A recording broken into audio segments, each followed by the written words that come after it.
तो हेलो सांग मैंने जय जगन्नाथ गुड मॉर्निंग शुभ सकाळ आपण मानक समस्त को वेलकम करुछि मोर गोटे नुआ वीडियो रे मो चैनल अभिलिप्सा डेली ब्लॉग रे सकाळ टाइम टी स्टार्ट करिबा भगवान को दर्शन रो आज जेहेतु पंचक स्टार्ट होईछि कार्तिक मास तो मु एठी पूजा पूजी सारिकरी पळे आछि मो रोसई घर को कौन पाई ना ब्रेकफास्ट बनाया पाई तापरे मो झील ये बसी तार आज टिके मन को पाठ पढ़ा पढ़ी करुच्छे आज जेहेतु अच्छी सैटरडे अच्छी तो ता स्कूल भी छुट्टी अच्छी तो शनिवार रविवार 2 दिन तार वीकली छुट्टी थाए तो ताको सकाळु सकाळु मो टिके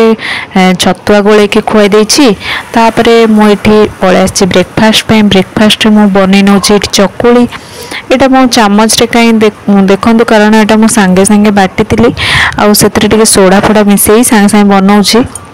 सकाळर ब्रेकफास्ट जदी हेल्दी रही थाए ताले दिन सारा बहुत भल लागि थाए आ बहुत खुशी भी लगी मनटा टी भल लगुता है सकाळर जलखिया टी भल न रहिले ना दिन सारा जहाँ भी खाइले किसी भल ही लगी न थाए सो गोटे हेल्दी डे रो आरंभ गोटे हेल्दी जलखिया ही हवा निहाती दरकार तेणुक जीवनटा जमती हूँ गोटे दिन यात्रा जमीती कि हेल्दी खाओ आउ हेल्दी रुह आ सब बेले पॉजिटिव ही चिंता मोर चकुली पिठाटी बने कि रेडी कर सारे चकुली सहित मुझे आज बनई मटर तरकारी सेटा को ब्रेकफास्ट भाव खाईदेवी तापर ये देखो हजबैंड आनी शाग कोशिला शाग भाजापी 10टा बेले से जेहेतु टे शाग सहित पखाड़ खायापी बहुत भल लगे सेटा भाजिकी देदेवी से शांति पखाड़ मुठे खाई कम पलैबे तापर आम लंच पे प्रिपेरेसन करवा जमीती कि आम मन में सब बेले भल चिंताधारा रखू सेमती खाद्य मध्य भल करिवार गोटे शैली थाए भल मन